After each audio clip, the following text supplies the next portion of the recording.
Tesla just told its own investors, out loud, on an earnings call, that the Cybercab is not ready to work, and it will not be ready to work until sometime in late 2026 or maybe even 2027, and if that surprises you, stick around, because DriveTech Tesla is about to break down exactly why a car Tesla has already built more than 100 of is still sitting parked with nowhere to go. Here's the wild part. This isn't a factory problem. Tesla has actually solved the hard part of building cars fast. At Giga Texas, production has been rolling since April, and Tesla pulled off something genuinely impressive to get there. Instead of using traditional stamped steel panels, expensive paint booths, and giant stamping presses that normally eat up half a factory's floor space and cost billions of dollars, Tesla switched to something called reaction injection molding, or RIM. In plain English, two liquid chemicals get mixed together and injected into a mold under low pressure, they react, they cure in minutes, and out comes a finished body panel that doesn't even need to be painted afterward, because the color pigment is mixed directly into the liquid before it's ever poured. No paint shop. No high-heat curing ovens. No giant stamping line. Tesla says this cuts emissions from those components by roughly a third, saves millions of gallons of water, and slashes one of the most expensive parts of building any car.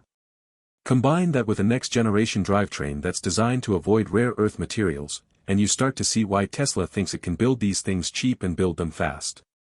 And it has. Over 100 Cybercabs have already rolled off the line at Giga Texas. So here's the question that should be bothering you. If Tesla has cracked the manufacturing problem, why has it delivered exactly 0 of these cars to actual customers? The answer is almost embarrassingly simple, and it's the whole reason this video exists. The Cybercab was never designed like a normal car. There's no steering wheel. There's no pedals. There's no way for a human to take over if something goes wrong. It was built from day one to be a level 4 autonomous robotaxi, which means, legally and physically, it cannot operate unless the software driving it can handle every single situation on the road without a person ever touching the controls. You can build 100 of these cars a week if you want to, but you can't sell a single one to a regular customer, because there's nothing for that customer to hold on to if the car gets confused. So Tesla is sitting on a growing pile of finished, expensive, fully assembled robotaxis that are functionally just very advanced paperweights until the software catches up. And here's where it gets even more uncomfortable. Remember the robotaxi launch in Austin that got so much attention a year ago? City officials now estimate the active fleet size is somewhere around 50 vehicles. 50. After a year. And of those 50, only a fraction are actually running with true unsupervised autonomy, meaning most of them still need a human safety monitor watching every move. Tesla has expanded its testing footprint into Dallas, Houston, and parts of Miami, but adding new cities on a map does absolutely nothing to fix the underlying issue, which is that the software still isn't good enough to trust with a human life and 0 backup controls. And Elon Musk basically admitted this himself. On the Q1 earnings call, he told investors flat out that the real limiting factor isn't how fast Tesla can build cars, it's the brutal, slow, exhausting process of proving the software is safe. That single admission is why this entire program is now frozen in place, waiting on the next major software release, FSD version 15, which Tesla says will not be ready until late 2026, and possibly not until early 2027. Think about what that actually means. Tesla built the hardware faster than almost anyone expected. And now that hardware is just sitting there, waiting for a brain smart enough to use it. Every single Cybercab that rolls off the line right now doesn't add revenue, it adds inventory. It's a bet, a very expensive bet, that the software will eventually catch up to the metal. And if it doesn't happen fast enough, Tesla isn't just sitting on unsold cars, it's sitting on unsold cars that legally cannot be driven by a human at all. This is DriveTech Tesla, and if you're new here, this is exactly the kind of story we dig into every single week, so go ahead and hit that subscribe button before you keep watching, because it genuinely helps the channel grow. Now let's talk about what's actually happening under the hood while everyone waits for FSD 15, because Tesla hasn't been sitting still on the hardware side either. While most people are focused on the missing steering wheel, the real story is inside the computer running the show. These production Cybercabs are packing a noticeably beefed-up version of Tesla's FSD computer, specifically built to blow past the memory limits that have been quietly choking Tesla's software development for a while now. Here's the number that matters. A standard Tesla, like your average Model 3 or Model Y, runs on an AI 4-chip setup with 16 GB of RAM per chip, and 2 chips total, so 32 GB combined. The Cybercab blows right past that number. Tesla hasn't confirmed exactly what's inside.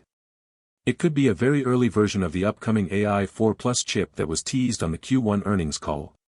It could be 2 existing AI 4 boards simply packaged together for extra headroom.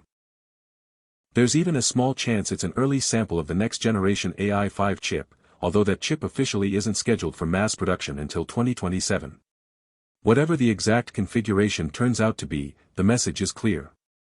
Tesla knows its neural networks are getting bigger and more demanding as it pushes toward true end-to-end AI driving, and running out of memory on the chip has been a real bottleneck holding development back. If the Cybercab really is packing up to 64 GB of RAM through an AI 4 Plus setup, that's double the standard capacity, and it gives Tesla the computational room to run much larger, much smarter AI models without hitting a wall. In other words, Tesla isn't just betting on a future software update magically fixing everything, it's quietly building the hardware runway needed to support whatever comes next, years in advance. But raw processing power alone doesn't get regulators to sign off on a car with no steering wheel, and it doesn't rebuild public trust after a fleet that's been crashing at several times the rate of an average human driver, a number that's already drawn scrutiny and multiple reports filed with federal safety regulators out of the Austin operation. So the real tension here isn't hardware versus software, it's ambition versus proof.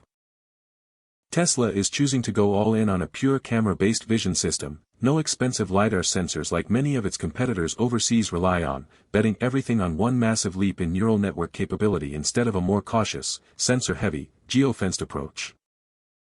Companies like Waymo have gone the opposite direction, leaning heavily on LiDAR and tightly mapped, geofenced service areas, which is slower and pricier to expand, but it's also a big reason Waymo already has paying passengers riding fully driverless in multiple cities while Tesla is still stuck validating software in Austin. Tesla's bet is that once the vision-only approach finally works, it scales cheaper and faster than any sensor-heavy alternative, since cameras are inexpensive and Tesla already builds millions of camera-equipped cars every year. The catch is that being first to theoretically scale doesn't count for much if you can't actually deploy yet. If that bet pays off, Tesla could end up with a dramatically cheaper, more scalable robotaxi platform than anyone else on the planet. If it doesn't pay off fast enough, Tesla risks getting boxed in by the same brutal reality every other autonomous vehicle company has run into: unpredictable weather, faded lane markings, sudden connectivity drops, and a legal liability nightmare that governments still haven't figured out how to regulate. Now here's something Tesla has been talking about a lot less loudly, but it might actually matter more long-term than the autonomy headlines. Tesla's own impact report reveals the Cybercab was designed around a completely different economic model than a normal car. It's not trying to be a better daily driver, it's trying to be the cheapest possible vehicle to operate at scale, 24 hours a day, as part of a massive fleet. The efficiency target Tesla is chasing is around 6.1 miles per kilowatt-hour, which works out to roughly 165 watt-hours per mile. For comparison, a Model 3 long-range typically gets somewhere around 4 to 4.5 miles per kilowatt-hour in real-world driving. If Tesla actually hits that Cybercab target, that's somewhere between a 35 and 50% improvement in efficiency, which translates directly into lower charging costs for a vehicle that's expected to be moving almost constantly instead of sitting parked in a driveway like your car probably is right now. A lot of that efficiency comes down to weight. Stripping out the steering wheel, the pedals, and all the traditional driver controls doesn't just simplify the interior, it cuts real weight. EPA documents list the Cybercab at around 3,113 pounds, which is close to 750 pounds lighter than a Model 3, even with all that extra onboard AI computing hardware crammed inside. Fewer mechanical parts also means fewer things that can break, lower maintenance costs, and more hours the car can actually spend on the road earning money instead of sitting in a service bay. Pair that lightweight setup with a newly developed front-wheel drive permanent magnet motor that also cuts down on rare earth material use, and you can start to see the actual long-term plan here. Tesla isn't just trying to build a cool-looking robotaxi, it's trying to build the cheapest possible vehicle to run per mile, at massive scale, because that's what actually makes a robotaxi network profitable instead of a very expensive science experiment. There's even an environmental angle Tesla is leaning on here. A robotaxi that's constantly shuttling passengers around instead of sitting parked for 23 hours a day, like most personal cars do, completes far more useful trips per vehicle, which Tesla argues meaningfully lowers the car's lifetime emissions footprint, even accounting for regions where the electricity grid still leans on fossil fuels. But all of these efficiency numbers come with a giant asterisk attached, because Tesla is projecting them, not proving them in the real world yet. Running the air conditioning constantly, hauling different passenger loads all day, and grinding through dense stop-and-go city traffic is a very different test than a clean lab estimate. Whether the Cybercab can actually hold on to that 6.1 mile per kilowatt-hour number once it's working a real shift in a real city is still an open question, and honestly, it might end up being just as important as the software question everyone's currently obsessing over. It's also worth remembering this isn't the first time Tesla has told the world autonomy was right around the corner. Back in 2019, Musk said Tesla would have 1 million robotaxis running on public roads by the end of 2020. That obviously never happened. Every year since, the timeline has quietly slid a little further out, and every year, the reason given has basically been some version of what we're hearing right now: the hardware is ready, the software needs a bit more time. The difference this time is that Tesla actually has physical proof it can build the car, which is more than it had in 2019. But that also raises the stakes, because now there's real money, real factory floor space, and real finished inventory sitting on the line waiting for software that still doesn't exist yet in its final form. That's a very different kind of pressure than a slide in a keynote presentation. So where does that leave us? Tesla has proven, pretty convincingly at this point, that it can manufacture cybercabs quickly, cheaply, and at genuine scale using manufacturing tricks most of the auto industry hasn't even attempted yet.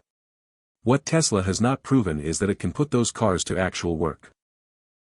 Until FSD version 15 arrives, and until regulators and the public actually trust a car with zero human backup controls, every single Cybercab rolling off that line in Texas is just very expensive, very advanced inventory, sitting there waiting for a brain good enough to justify its own existence.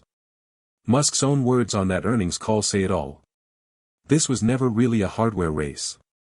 It was always going to come down to whether the software could actually deliver on the promise. So here's what I want to know from you. Do you think Tesla actually pulls off unsupervised autonomy by early 2027, or is this going to be another delay stacked on top of years of delays we've already seen from this company? Drop your honest take in the comments below. I read every single one. If this video helped you actually understand what's going on with the Cybercab instead of just another vague headline, do me a favor and hit that like button. It genuinely helps this channel reach more people who care about this stuff. And if you want to stay ahead of every twist in this story, from FSD 15's actual release to whatever Tesla announces next, make sure you're subscribed to Drive Tech Tesla, because we're going to be covering every single update the moment it happens. Thanks for watching. I'll see you in the next one.